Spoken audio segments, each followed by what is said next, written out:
Sometimes it's very peaceful.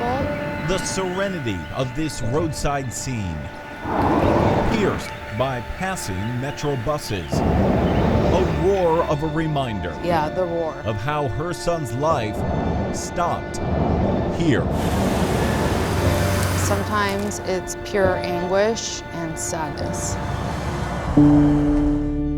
Line 344. The anguish first came thundering through on August 17th. Metro's own cameras capturing it. Route 344, rolling past the Cliffside Terranea Resort. One passenger boards and heads to the back. This bus driver is behind the wheel, and seconds later, 24-year-old Dylan Lupia is along the road. Then, impact, a fraction of a second after this frame. Inside, the windshield shatters, showering debris. Outside, Dylan's body tumbles to the ground.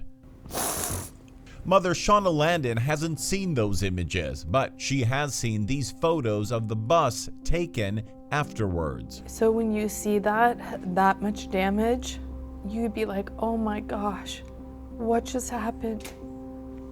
Like, pull over, do something.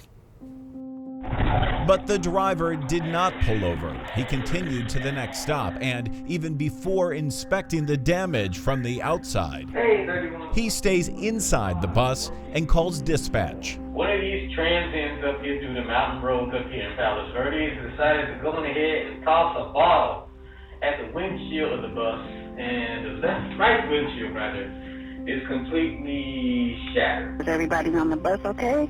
Oh yeah, everything's fine. Oh yeah, everything's fine. But everybody was not fine. Dylan lay dead back on the road behind him. One of these transients up here through the mountain roads up here in Palos Verdes decided to go on ahead and toss a bottle. Like, no emotion. Oh yeah, everything's fine. Yeah, I'm angry.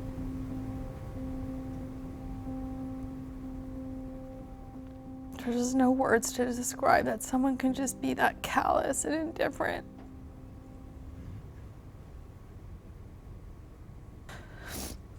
I just saw those pictures. There's no way you don't know with that kind of impact.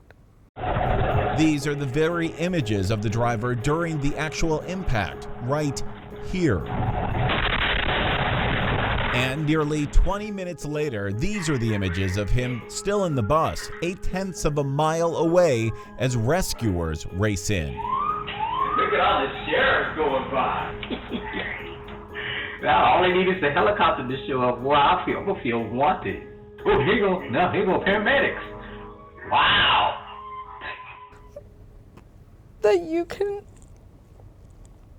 say that you just think that this was something that was thrown at the bus and it was vandalism, when clearly, when you look at the pictures, it's not possible. When the LA County Sheriff's Office interviews him, in their report, deputies say the driver said he saw Dylan, but said Dylan, quote, lunged at the bus without warning.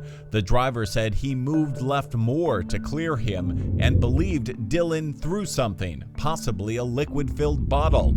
The report adds, at no time did the driver think he struck Dylan. It was a full 12 days later that investigators called the driver and then asked why he didn't stop for nearly a mile.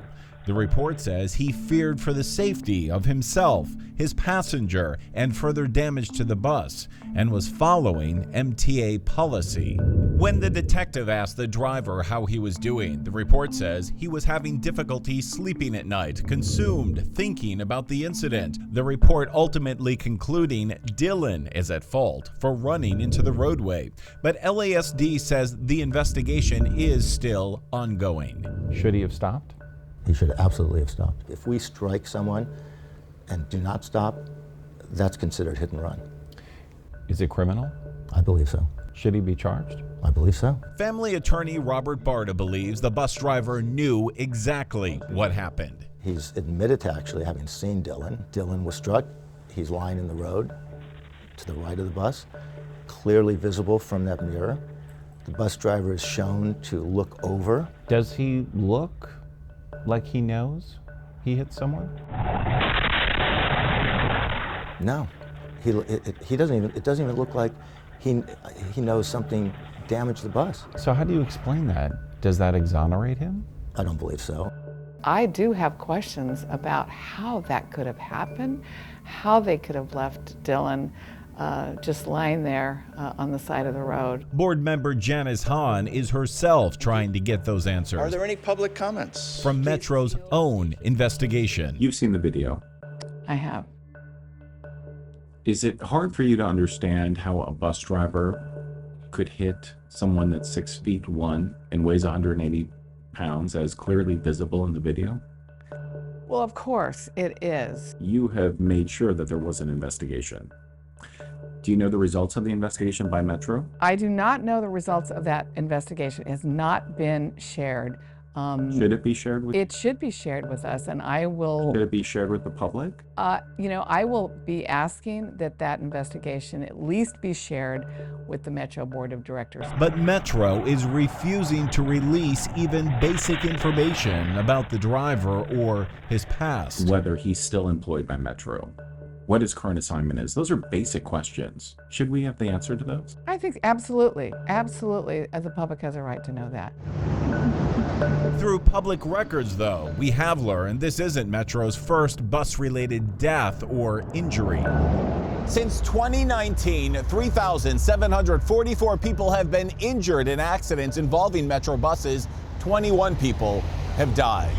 21 Metro bus-related deaths since 2019. But just yesterday, after voicing their displeasure with our story promotion, Metro says it researched the very numbers they themselves had given us weeks ago. Have died. And hours before air have now revised that number of deaths down to 14, now claiming 7 deaths were only, quote, witnessed by bus drivers who were not involved in accidents themselves. Good morning, Mr. Chair and board members. CEO Stephanie Wiggins oversees all Metro operations, including Metro Safety.